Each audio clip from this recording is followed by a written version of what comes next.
नमस्कार दोस्तों, आप सभी का स्वागत है हमारे यूट्यूब चैनल पे। आज इस वीडियो में हम कुछ मेंटल एबिलिटी के क्वेश्चन करेंगे। तो चलिए शुरू करते हैं हमारा वीडियो। पहला क्वेश्चन है कि एक परीक्षा में 4 विषयों में प्राप्त अंक 200 है। यदि 3 विषयों में प्राप्त अंकों का औसत 48 है तो चौथे विषय में कितने अंक प्राप्त होते हैं। अगर कोई औसत का क्वेश्चन है तो सबसे पहले आपके दिमाग में एक फॉर्मूला आना चाहिए कि औसत बराबर राशियों का योग बटा राशियों की संख्या। अगर ये सूत्र आपको पता है तो आप औसत का कोई भी क्वेश्चन गलत नहीं करेंगे। तो देखो, इस सूत्र से हम इसको सॉल्व करते हैं। इसने कहा 4 विषयों में प्राप्त अंक 200 है, 3 विषयों में प्राप्त अंकों का औसत 48 है। तो सबसे पहले हम ज्ञात कर लेते हैं कि उसने 3 विषयों में कितने अंक प्राप्त किए। तो देखो, औसत 48, कितने अंक प्राप्त किए ये हमको पता नहीं, मतलब राशियों का योग हमको पता नहीं, और संख्या कितने विषयों में, 3 विषयों में।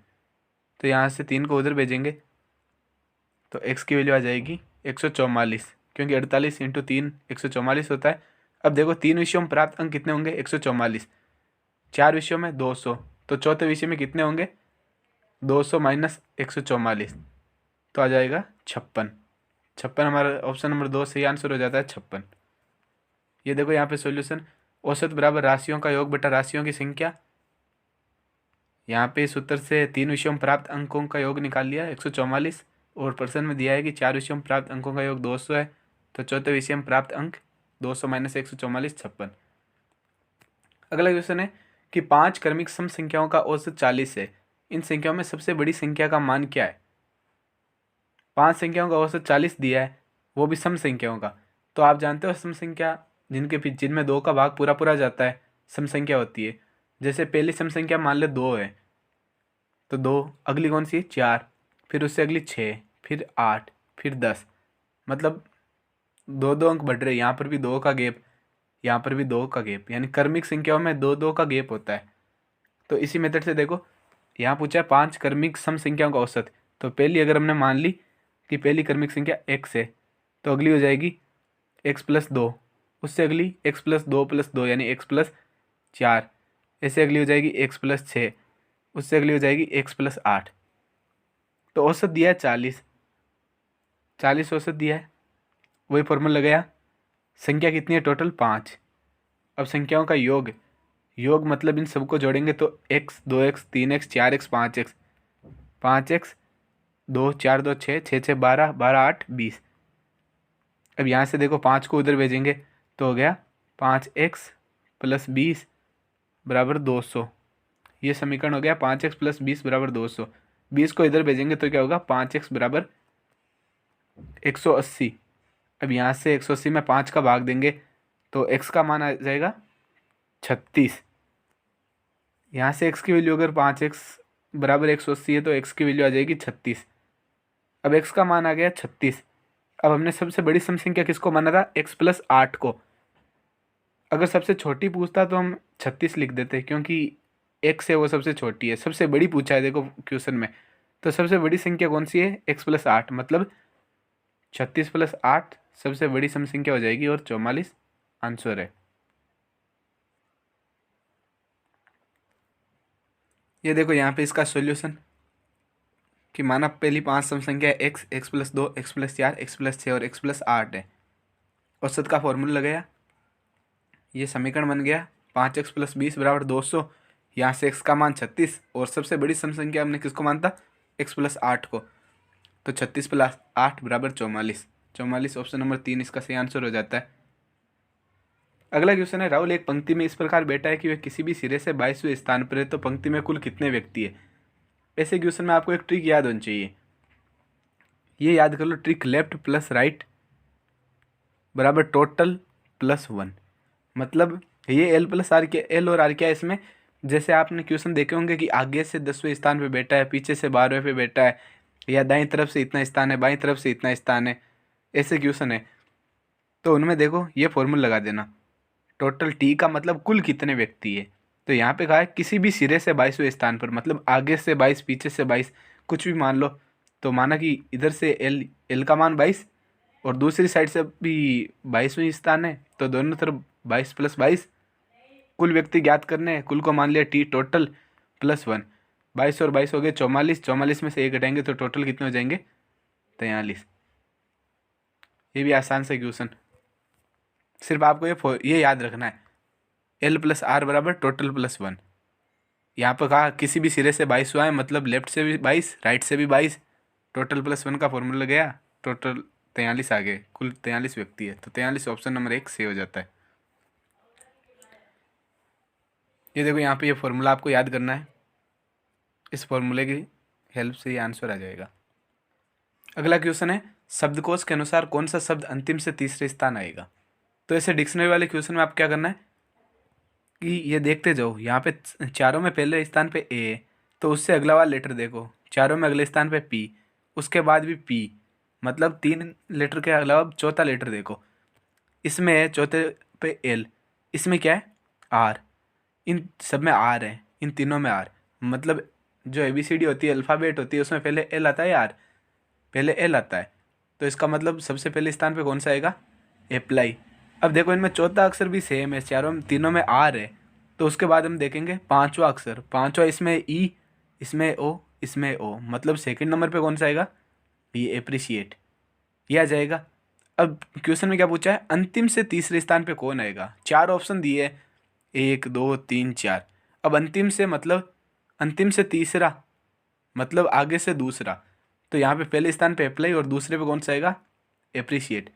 तो ऑप्शन नंबर 2 यहाँ पे सही हो जाता है, एप्रिशिएट अंतिम से तीसरे स्थान या शुरू से दूसरे स्थान पर आएगा।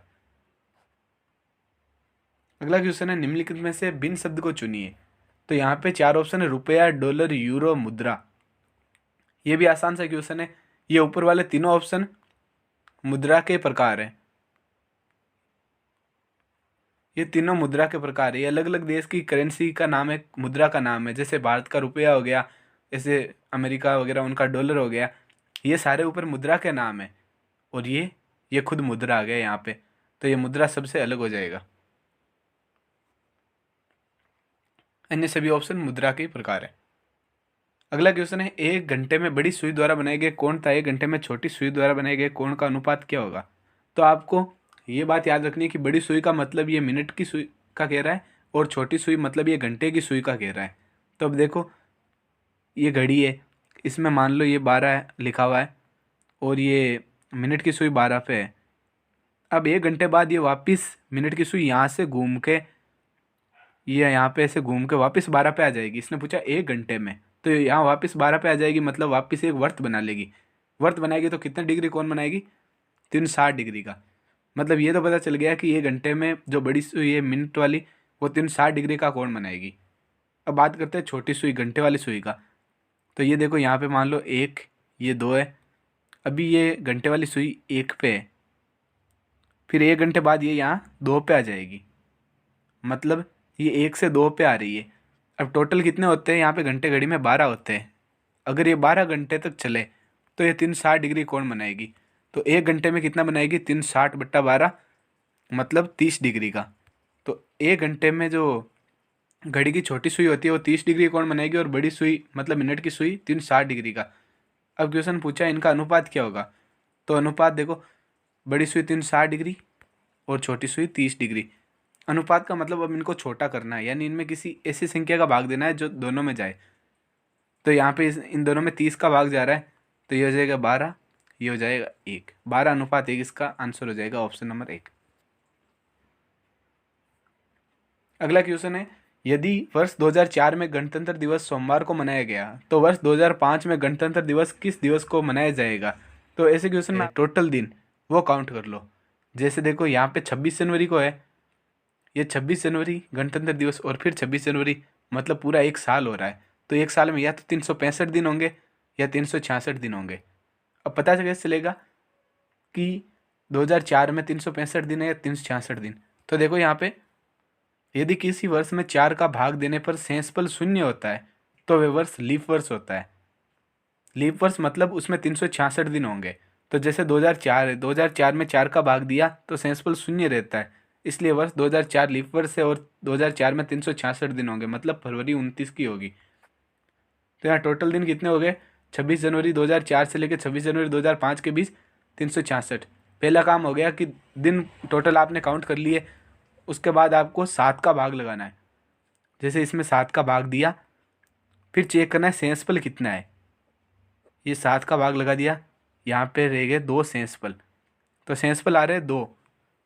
अब जितने सेंसपल आए उतने इसमें जोड़ दो। जैसे सोमवार है, अब सोमवार में 2 जोड़ दो, मतलब मंगलवार बुधवार, तो 26 जनवरी 2005 को बुधवार होगा। अगर सेंसपल यहाँ पे मान लो 0 आता, मतलब कुछ नहीं जोड़ना, सोमवार है तो अगली बार सोमवार ही होता। यहाँ सेंसपल 1 आता तो 1 जोड़ देते, कुछ भी आता वो जोड़ देते, लेकिन यहाँ पे 2 आया है, मतलब बुधवार हमारा आंसर है। ये देख लो, ये ट्रिक याद कर लो कि टोटल दिन काउंट कर लो, उनके बीच टोटल दिन कितने, और 7 का भाग लगा दो, जितने सेंसपल प्राप्त होते हैं उतने उस दिन में जोड़ दो। अगला क्वेश्चन है प्रश्नवाचक चिन्ह के स्थान पर क्या आएगा। तो इन क्वेश्चन में भी आपको एक चीज़ याद रखना है, ये सीरीज वाले क्वेश्चन आपका बहुत ज़्यादा टाइम वेस्ट करते हैं, तो आपको इनमें क्या करना है कि ये बात याद रखनी है सीरीज वाले क्वेश्चन में कि यदि गैप ज़्यादा हो, जैसे ये यहाँ पे 2, फिर सीधा हो जाए 12, फिर हो जाए 32, ऐसे गैप बढ़ता चला जाए, इसका मतलब वहाँ पे या तो गुणा होगा या स्क्वायर होगा। अगर गैप बहुत ज़्यादा बढ़े तो या तो गुणा होगा या स्क्वायर होगा। अगर गैप ज़्यादा नहीं बढ़ रहा है, जैसे इसमें नहीं बढ़ रहा है, मतलब इनमें गैप बहुत कम है, तो यहाँ प्लस या माइनस होगा, या तो इसमें प्लस वाली ट्रिक लगेगी या माइनस वाली। अगर सीरीज बढ़ रही है तो प्लस वाली, नहीं तो माइनस वाली। और गैप ज़्यादा हो मतलब गुणा या स्क्वायर वाली सीरीज लगेगी। अगर गैप अचानक से कम हो, जैसे उल्टा हो जाए 32 से 12, 12 से 2, मतलब वहाँ पे या तो भाग होगा या अंडर रूट होगा। अगर गैप ज़्यादा नहीं है तो प्लस या माइनस, अगर गैप ज़्यादा है और बढ़ रहा है तो वहाँ पे गुणा या स्क्वायर होगा। अगर गैप कम हो रहा है, अचानक से बहुत ज़्यादा कम हो रहा है, तो वहाँ पे या तो भाग होगा या अंडर रूट होगा। तो देखो यहाँ पे ज़्यादा गैप नहीं है इनके बीच, 2, 3, 5, 6 ये है। तो देखो यहाँ पे 2 में से ये 2, 3 है, यहाँ पे 1 जोड़ा, 2 में तो 3 आ गए, यहाँ पे 2 जोड़ा, यहाँ पे देखो यहाँ पे 1 जोड़ा, यहाँ पे 2 जोड़ा, उसके बाद यहाँ पे वापस 1 जोड़ा, मतलब आगे ये पॉसिबिलिटी बन सकती है 1 2 1 2, ये पैटर्न बन सकता है। तो चलो यहाँ पे 2 जोड़ते हैं, तो क्या आ गया 8। फिर देखो 8 है तो यहाँ पे फिर से 1, ये पैटर्न फॉलो हो रहा है, मतलब आगे भी 2 जोड़ेंगे, तो 9 में 2 जोड़े मतलब 11। ये देखो यहाँ पे +1, मतलब ये पैटर्न हो रहा है 1+2 +1 +1, 1+2, ये 1 2 1 2, ये पैटर्न फॉलो हो रहा है। तो यहाँ पे पहले वाले के स्थान पे आ जाएगा 8 और दूसरे वाले के स्थान पे आ जाएगा 11। 8 और 11, ऑप्शन नंबर 2 ये सही हो जाता है, 8 और 11। ये वापस वैसा ही क्वेश्चन है जैसा हमने ऊपर किया था कि एक कतार में राम का प्रारंभ से 8वां स्थान है, यदि पंक्ति में कुल 18 व्यक्ति है तो अंत से राम का कौन सा स्थान होगा। वो आपको याद है, देखो L+R बराबर टोटल +1। अब देखो आपने कहा, इन्होंने कहा कि 8वां स्थान है प्रारंभ से, मतलब आप किसी साइड से 8वां क्यों स्थान मान लो, जैसे यहाँ से मान लिया 8, यार ज्ञात करना है, मतलब पीछे से ज्ञात करना है। अब टोटल मतलब कुल व्यक्ति कितने, 18 +1, तो 18 1 19, तो 8+R बराबर 19। तो R का मान यहाँ पे क्या हो जाएगा, 8 उधर जाएंगे तो 8 माइनस का हो जाएंगे, ये 8 है तो 8 उधर जाएंगे तो माइनस हो जाएंगे, तो R का मान क्या आ जाएगा, 19 - 8 बराबर 11। तो अंतिम से राम का स्थान हो जाएगा 11।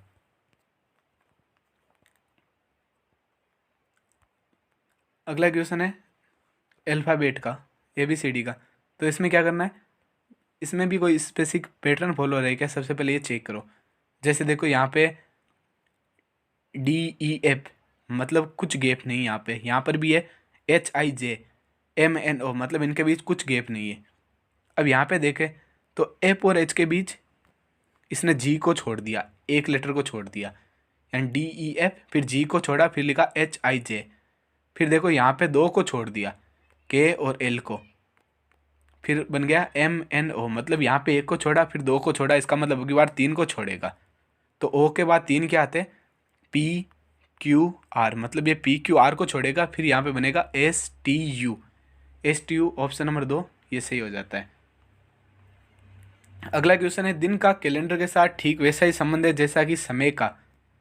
ये भी आसान सा क्वेश्चन है कि हम कैलेंडर में क्या देखते हैं, दिन देखते हैं, इसका मतलब समय किस में देखते हैं, वो इसका आंसर हो जाएगा। तो समय हम घड़ी में देखते हैं। जैसे कैलेंडर में दिन देखा जाता है वैसे ही घड़ी में समय देखा जाता है। तो ऑप्शन नंबर 4 सही हो जाता है। अगला क्वेश्चन है, एक घन का संपूर्ण पृष्ठीय क्षेत्रफल 486 वर्ग सेंटीमीटर है, तो घन की भुजा क्या है। सबसे पहले तो आपको घन का संपूर्ण पृष्ठीय क्षेत्रफल का सूत्र याद होना चाहिए। तो घन का संपूर्ण पृष्ठीय क्षेत्रफल का सूत्र होता है 6 इंटू भुजा स्क्वायर। घन के संपूर्ण पृष्ठीय क्षेत्रफल का सूत्र होता है 6 इंटू भुजा स्क्वायर। तो यहाँ पे लिखा है 486 है वर्ग सेंटीमीटर क्षेत्रफल। तो क्षेत्रफल का फॉर्मूला, ये क्षेत्रफल 6 इंटू भुजा स्क्वायर, भुजा को मान लिया ए स्क्वायर। अब पूछा भुजा कितनी होगी, तो ये समीकरण बन गया। इसको सॉल्व करेंगे तो 6 इधर गुणा में उधर जाएगा तो भाग में, तो 486 में 6 का भाग लगाएं तो 81, फिर ये ए यानी भुजा का स्क्वायर। यहाँ पे स्क्वायर स्क्वायर हटाएंगे तो उधर अंडर रूट होगा, तो 81 का अंडर रूट होता है 9। तो घन की भुजा कितनी आ जाएगी, 9 सेंटीमीटर। ऑप्शन नंबर 2 सही हो जाता है। ये देखो यहाँ पे सॉल्यूशन, घन का संपूर्ण पृष्ठीय क्षेत्रफल, ये सूत्र लगाए, यहाँ से भुजा आ गई 9 सेंटीमीटर। अगला क्वेश्चन है, 4 बिल्लियाँ 4 चूहों को 4 मिनट में मार सकती है, तो 8 बिल्लियाँ 8 चूहों को कितने मिनट में मारेगी। ये क्वेश्चन आप जल्दबाजी में गलत कर देते हो, इन क्वेश्चन को सही से पढ़ोगे। देखो ये क्या कह रहा है कि 4 बिल्लियाँ 4 चूहों को 4 मिनट में मार सकती है, मतलब 4 बिल्ली 4 चूहे, मतलब एक बिल्ली एक चूहे को मार रही है यहाँ पे, और उसको टाइम कितना लग रहा है, 4 मिनट। सभी बिल्लियाँ, जैसे 4 बिल्लियाँ 4 चूहे, तो एक बिल्ली एक चूहा और कितने मिनट में मार रही है, 4 मिनट में। अब यहाँ पे क्या है, 8 बिल्लियाँ 8 चूहे, मतलब यहाँ पर भी सेम ही है कि एक बिल्ली और एक चूहा। तो ऊपर टाइम कितना लग रहा था एक बिल्ली और एक चूहे को, एक बिल्ली द्वारा एक चूहे को मारने में 4 मिनट, तो यहाँ पर भी एक बिल्ली द्वारा एक चूहे को मारने में 4 मिनट लगेगा। ऑप्शन नंबर 1 सही हो जाता है। ऐसा एक क्वेश्चन पूछ लिया जाता है कि 20 कपड़ों को सुखाने में 1 घंटा लगता है, 20 कपड़ों को सुखाने में 1 घंटा लगता है, तो 40 कपड़ों को सुखाने में कितना समय लगेगा। ये भी सेम क्वेश्चन है कि 20 कपड़े सूखेंगे, कोई हम थोड़ी सुखा रहे कपड़े, कपड़े तो सनलाइट से, सूर्य की रोशनी से सूख रहे, तो 20 हो या 40, टाइम तो 1 घंटा ही लगेगा। ये जनरल साइंस क्वेश्चन है, आपको इनमें जल्दबाजी नहीं करनी है, ध्यान से पढ़ना है और आंसर देना है। अगला क्वेश्चन है, 3, 7, 23, 95 इस सीरीज को पूरा करो। तो हमने ऊपर देखा था इन क्वेश्चनों को। अगला क्वेश्चन है, एक सीरीज दी हुई है और पूछा है प्रश्नवाचक चिन्ह के स्थान पर क्या आएगा। तो हमने ऐसे क्वेश्चन ऊपर किए थे, वहाँ पे मैंने आपको बताया था कि अगर गैप ज़्यादा हो तो या तो वहाँ पे गुणा होगा या स्क्वायर होगा। तो चलो देखते हैं यहाँ पे गुणा होता है क्या कहीं पे। स्क्वायर देखे तो देखो यहाँ पे 3 का स्क्वायर 9 होता है, चलो ये तो 7 9 के आसपास है। अब 7 का स्क्वायर 49 होता है, 23 उसके आसपास ही नहीं है, मतलब स्क्वायर नहीं लगेगा। चलो गुणा वाल देखते हैं, यहाँ पे 3 है। अब 7 तक कैसे पहुँच सकते हैं, अगर 3 को 2 से गुणा करें और 1 जोड़े तो क्या आएगा 7। 7 को 2 से गुणा करेंगे तो बहुत कम होगा, मतलब 3 से गुणा करें और 2 जोड़े तो जाएगा 23। अब देखो यहाँ पे 2 से किया, यहाँ पे 3 से किया, अब यहाँ पे देखो 4 से करे तो हो रहा है क्या, यहाँ पे 1 जोड़ा 2 जोड़ा, अब चलो यहाँ 3 जोड़ते हैं 95। मतलब ये पैटर्न फॉलो हो रहा है, पहले 2 से गुणा किया, फिर 3 से गुणा किया, फिर 4 से गुणा किया, और जितने से गुणा किया उससे एक कम को जोड़ा। तो यहाँ पे देखो 95 को यहाँ से 5 से गुणा करेंगे और 4 जोड़ देंगे तो आ जाएगा 4 7 9 479। ऑप्शन नंबर 2 सही हो जाता है। ये पैटर्न फॉलो रहा है, पहले 2 से गुणा, फिर 1 जोड़ा, फिर 3 से गुणा 2 जोड़ा, फिर 4 से गुणा 3 जोड़ा, ऐसे ही 5 से गुणा और फिर 4 जोड़ दिया। अगला क्वेश्चन है, एक निश्चित कूट भाषा में 125 को गो टू स्कूल लिखा जाता है, 146 को स्टडी इन स्कूल लिखा जाता है और 135 को रन टू स्कूल लिखा जाता है। तो रन के लिए कौन से अंक का प्रयोग हुआ है। तो देखो यहाँ पे लिखा है, सबसे पहले इन दोनों को देखते हैं। इन दोनों में कॉमन क्या है, स्कूल कॉमन है, मतलब और कुछ कॉमन नहीं है, स्कूल जो वर्ड है वो कॉमन है। तो इसका मतलब यहाँ पे एक अंक भी कॉमन होगा, तो इन दोनों में देखो यहाँ पे एक इसमें भी है, एक इसमें भी है। इसका मतलब एक किसके लिए यूज हुआ है? स्कूल के लिए, क्योंकि इन दोनों में स्कूल है, इसका मतलब एक अंक भी कॉमन होगा। तो एक यहाँ पे दोनों में कम कॉमन है, तो एक स्कूल के लिए हुआ है। अब इसको देखें, इसको रन टू स्कूल को और गो टू स्कूल को, यहाँ पे दो कॉमन है, टू भी कॉमन है, स्कूल भी कॉमन है, और हमको पता है स्कूल के लिए एक का यूज हुआ है। इसका मतलब इनमें कौन कौन से अंक कॉमन है? एक कॉमन है और पाँच कॉमन है। अब एक तो हमको पता है स्कूल के लिए यूज हुआ है, मतलब पाँच किसके लिए यूज होगा? टू के लिए। अब देखो इसको देखो, हमको पता है एक स्कूल के लिए यूज हुआ है, पाँच टू के लिए यूज हुआ है, इसका मतलब रन के लिए कौन सा यूज हुआ? तीन। तो यहाँ से ऑप्शन नंबर ए सही हो जाता है। मतलब सबसे पहले इन दोनों को देखा, यहाँ से ये पता लगा स्कूल के लिए क्या यूज हो रहा है। स्कूल के लिए ये स्कूल स्कूल यहाँ कॉमन है और इनमें एक एक ये कॉमन है, तो एक स्कूल के लिए यूज हुआ। फिर इस इन दोनों को देखा तो यहाँ पे टू और स्कूल दोनों कॉमन है, और एक स्कूल के लिए हुआ तो पाँच टू के लिए होगा। फिर इसको देखा तो यहाँ पे एक स्कूल के लिए, पाँच टू के लिए, तो तीन रन के लिए हो जाएगा। अगला क्वेश्चन है, how many six come just after two in the following number. मतलब ये कह रहा है कि ऐसे कितने छः हैं जो दो के जस्ट बाद में आते हैं। मतलब पहले कौन आएगा? दो, दो के जस्ट बाद क्या आएगा? छः। ये पैटर्न का यानी ऐसे कितने नंबर है जिनमें ये पैटर्न फॉलो हो रहा है? तो देखो देखते हैं, यहाँ पे ये छः दो है, मतलब ये नहीं होगा। यहाँ पे आगे देखते हैं, ये देखो यहाँ पे दो छः एक, ये यहाँ पे दूसरा, ये पैटर्न मिल गया। ये छः दो वाला नहीं होगा, ये तीसरा, ये तीन पैटर्न है, एक ये मिल गया, एक ये और एक ये। इसका मतलब तीन बार ऐसा होगा जब ये पैटर्न बनेगा। ऑप्शन नंबर एक सही हो जाता है। अगला क्वेश्चन है, निम्न को व्यवस्थित करने के बाद आगे से दूसरा अक्षर क्या आएगा? आजकल ऐसे क्वेश्चन रीजनिंग में बहुत सारे आने लगे। अब इसने क्या किया है, इस सेंटेंस इस स्पेलिंग को ऐसे अव्यवस्थित किया है। आपको इसको अरेंज करना है, व्यवस्थित करना है। इसने हिंट के लिए क्या कहा है, is the national animal of Thailand. मतलब ये थाईलैंड का राष्ट्रीय पशु है, एनिमल है। तो जिनको पता होगा कि थाईलैंड का नेशनल एनिमल क्या है, वो तो इसको आसानी से कर देंगे। नहीं तो यहाँ से हमको ये तो हिंट मिल गया सबको कि बात एनिमल की हो रही है। तो ऐसा कौन सा एनिमल है जिनमें ऐसी स्पेलिंग बनती है? आपको दिमाग लगाना है। अगर आपके दिमाग में आता है तो आप इसको सही कर दोगे। जैसे इसका क्या है, एलिफेंट। थाईलैंड का नेशनल एनिमल एलिफेंट होता है। आप इसको अरेंज करेंगे तो भी देख सकते हो इन लेटर से एलिफेंट की स्पेलिंग बनती है। अब इसने पूछा आगे से दूसरा अक्षर, पहला ई, दूसरा एल, तो ये एल से आंसर हो जाता है। अगला क्वेश्चन है, write the last letter of the rearranged sentence. तो इसने सेंटेंस दिया और कहा है कि अंतिम अक्षर क्या होगा। इस सेंटेंस को अगर हम व्यवस्थित करें तो अंतिम अक्षर क्या होगा? तो इंग्लिश के सेंटेंस हम कैसे बनाते हैं? सबसे पहले सब्जेक्ट को लेते हैं। सब्जेक्ट यहाँ पे लोकेंद्र हो गया। उसके बाद हेल्पिंग वर्ब, ये हेल्पिंग वर्ब इज मिल गई। उसके बाद मेन वर्ब ये गोइंग मिल गई। लोकेंद्र इज गोइंग, लोकेंद्र जा रहा है। कहाँ जा रहा है? टू शिमला, ये ऑब्जेक्ट हो गया। मतलब Lokendra is going to Shimla, Lokendra Shimla जा रहा है। कैसे जा रहा है? By road. तो ये सेंटेंस हो जाएगा Lokendra is going to Shimla by road. तो लास्ट में आता है रोड। अब रोड का अंतिम लेटर क्या होगा? Last letter D. Option number एक सही हो जाता है। यही पूछा है last letter of the rearrange sentence. ये रहा करेक्ट सेंटेंस, ये होगा Lokendra is going to Shimla by road. अंतिम लेटर डी हो जाएगा। अगला क्वेश्चन है, रिक्त स्थान पर क्या आएगा? इसने पैटर्न दिया और पूछा है कि आप इन ऑप्शन में से ऐसा कौन सा ऑप्शन यहाँ पे आएगा कि ये कोई निश्चित पैटर्न बने। तो आपको इन क्वेश्चन में एक काम करना है। सबसे पहले काउंट कर लो ये कितने डिजिट है। 1 2 3 4 5 6 7 8 9 10 11 12, टोटल 12 हो गए।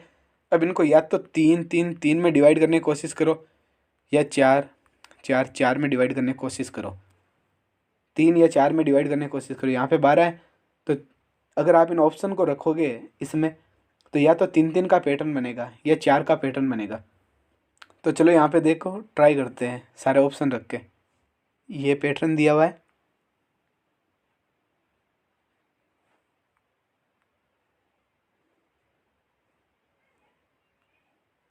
ये पैटर्न है। तो यहाँ पे पहले ऑप्शन नंबर 1 को रखते, ए रखा, बी रखा, यहाँ बी, यहाँ बी और यहाँ ए। तो 3-3 का पैटर्न बनाते, ये हो गया ए बी ए, नहीं बन रहा, B A B, B B A, कोई पैटर्न नहीं बन रहा। अब 4 का बनाए तो ये क्या बन रहा है, ए बी, यहाँ पे बन रहा है ए बी बी बी, मतलब ये भी कोई पैटर्न नहीं बन रहा। अगला ऑप्शन देखते हैं, यहाँ पे ऑप्शन नंबर 2 रख के देखते हैं।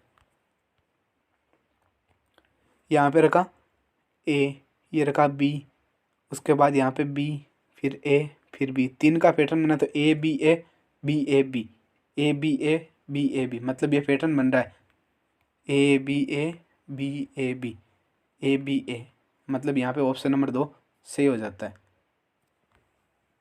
आप बाकी सारे ऑप्शन भी रखे 3 और 4 ट्राई कर सकते हो, उनमें भी कोई पैटर्न नहीं बनेगा, ऑप्शन नंबर 2 सही हो जाता है।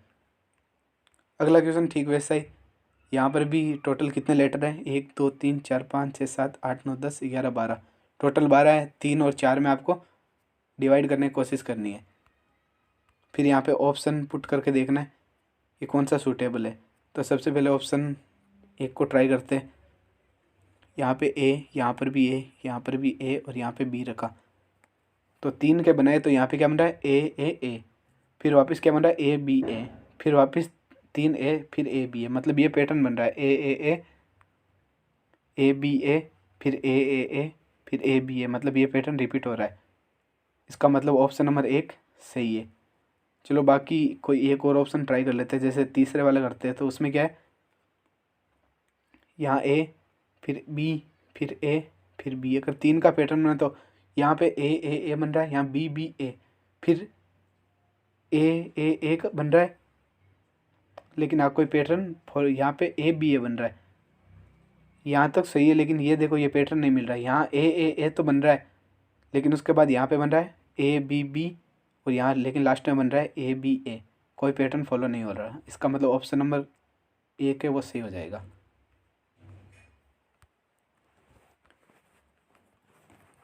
तो चलिए दोस्तों, आज की क्लास यहीं पे ख़त्म होती है, लेकिन इस क्वेश्चन का आंसर आपको कमेंट बॉक्स में देना है। ये एक सीरीज़ दी हुई है और पूछा है कि प्रश्नवाचक चिन्ह के स्थान पर क्या आएगा। आपको इसका आंसर कमेंट बॉक्स में देना है। अगर आप से इस क्वेश्चन सॉल्व नहीं होता ये क्वेश्चन, तो आप कमेंट बॉक्स में हमसे पूछ सकते हैं, हम इसका आंसर आपको दे देंगे। आज के लिए बस इतना ही। अगर आपने अभी तक हमारे चैनल को सब्सक्राइब नहीं किया तो प्लीज़ सब्सक्राइब कीजिए हमारे चैनल को, और वीडियो पसंद आया तो वीडियो को लाइक कीजिए। धन्यवाद।